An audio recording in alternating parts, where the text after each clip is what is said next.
When biology pushes back, what falling fertility rates are really telling us. A fact without panic. Across most advanced societies, fertility rates are falling. This is happening steadily, quietly, and without dramatic inflection points. Studies show this is not a sudden collapse, not a mystery confined to one country or culture. It is a broad, persistent trend observable across Europe, North America, East Asia, and parts of the developed world that otherwise differ profoundly in their politics, religion, and social norms. The data itself is no longer controversial, yet what remains unsettled is how we interpret it. Public discussion of fertility often oscillates between panic and blame. There are alarmist narratives about demographic collapse on one side, and then moralized explanations on the other. But both reactions miss something essential. Declining fertility is not best understood as a crisis of values, nor as a failure of individual choices. It is a signal. There is something in the conditions of modern life that is no longer aligning with the biological requirements of continuity. And long before ideology forms an explanation, the body registers that misalignment. Why the usual explanations fall short. Standard explanations for declining fertility are familiar and largely correct, as far as they go. The cost of living has risen, housing has become insecure, education is longer, careers are more demanding, childcare is expensive, economic precarity delays decisions that once came earlier. There are a lot of factors. Yet these factors explain how fertility falls. They do not fully explain why societies tolerate it. History offers many periods marked by hardship, instability, and economic strain in which generational continuity nevertheless persisted. Historical conditions were profoundly different, but material difficulty alone does not appear sufficient to explain present patterns.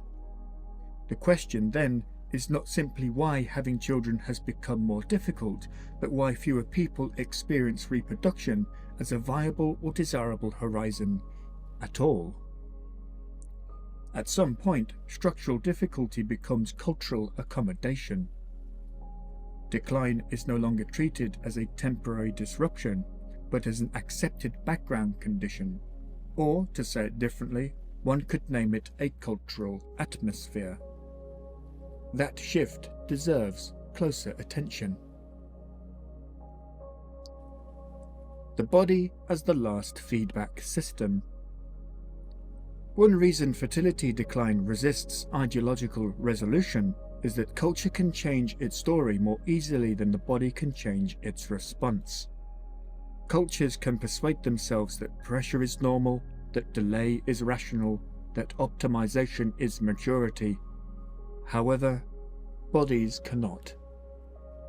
Modern life increasingly rewards continuous productivity, delayed gratification, perfectionism, and the suspension of long-term commitments in favor of flexibility.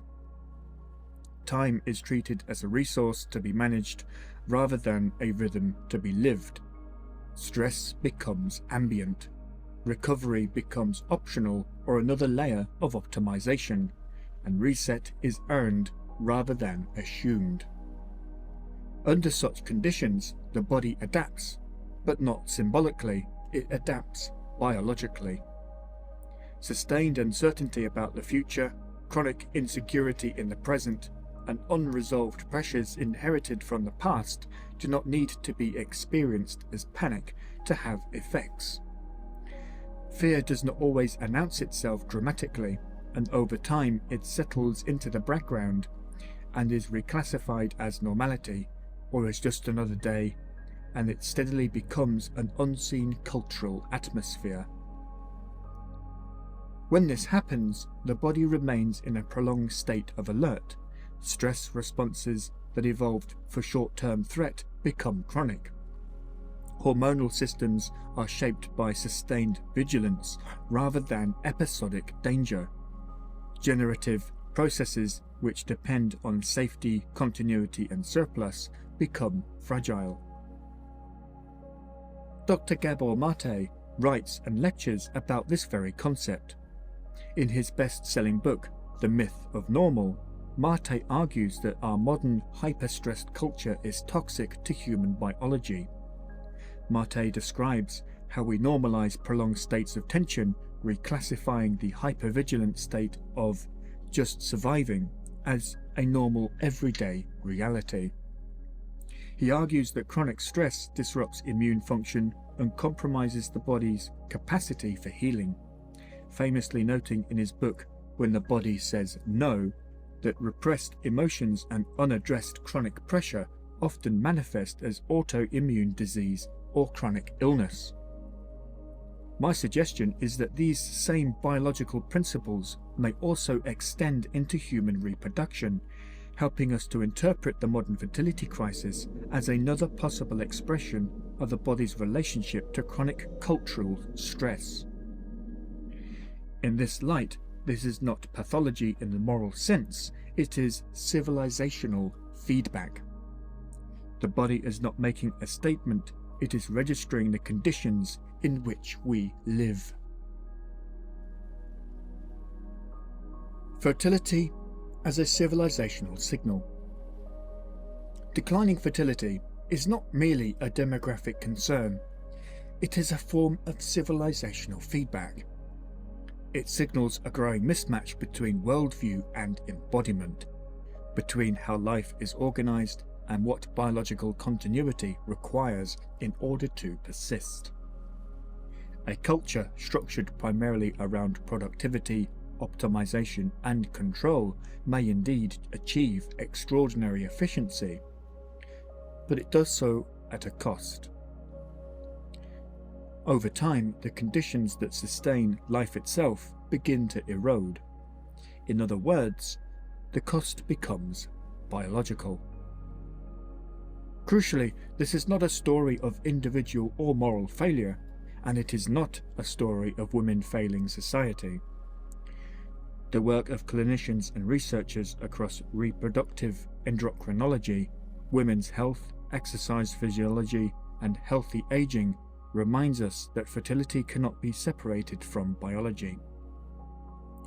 Researchers and communicators such as Natalie Crawford, Mary Claire Haver, Stacey Sims, and Vonda Wright each draw attention from different perspectives to endocrine health, chronic stress, life rhythms, and the environments in which our bodies are asked to function.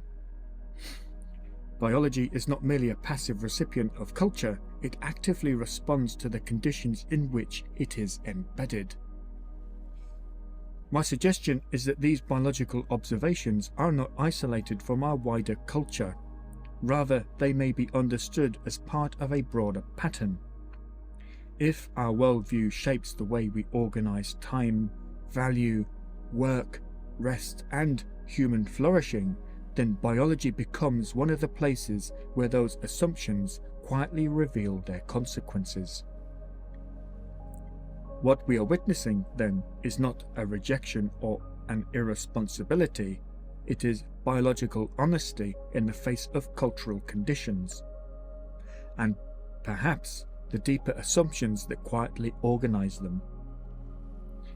When rest, care, continuity, and meaning are subordinated to performance, the burden does not disappear.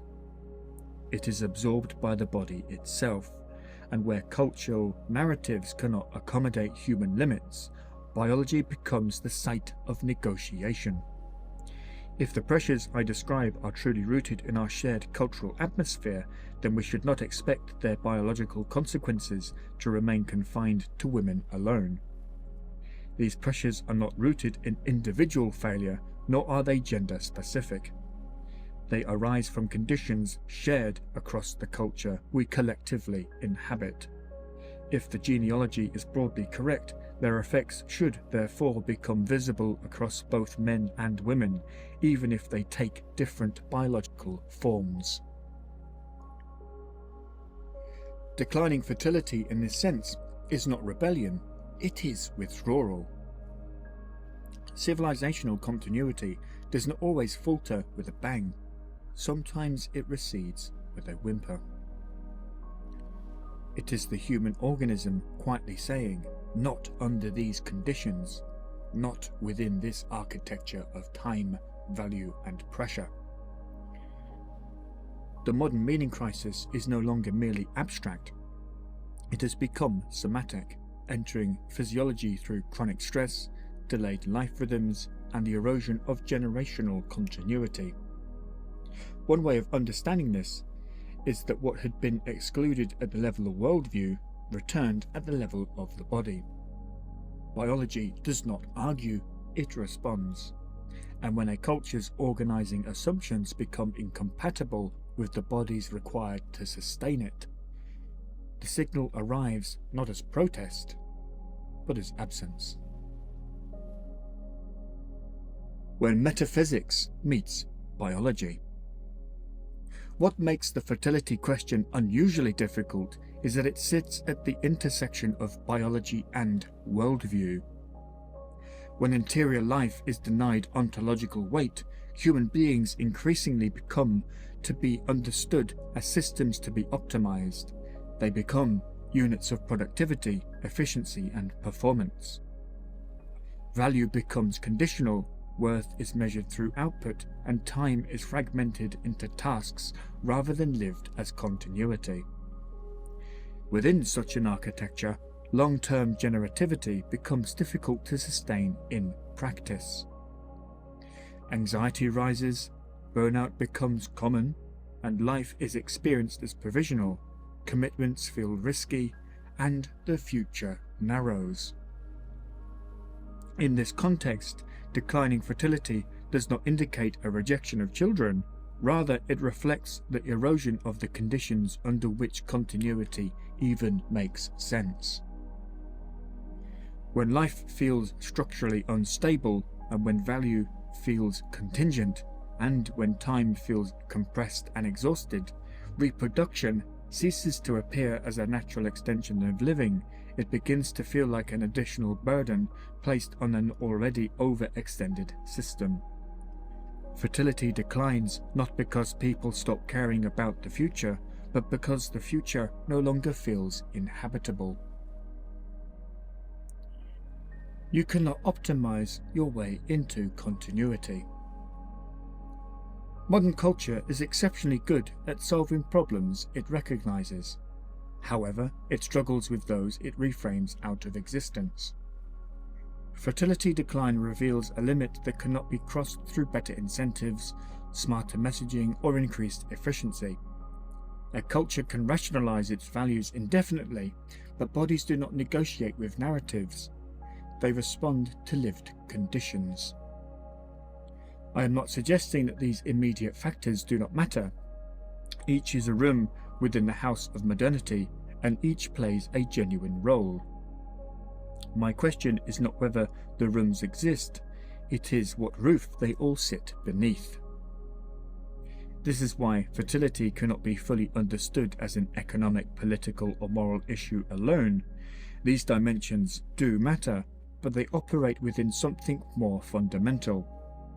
Whether the way of life we have built remains biologically inhabitable, and what our underlying metaphysics is quietly shaping. A culture that cannot sustain bodies cannot sustain itself. This is not a call to return to tradition, nor an argument for a prescription. It is an invitation to notice a pattern that has become impossible to ignore. When continuity falters across societies that otherwise disagree about almost everything, the signal deserves attention.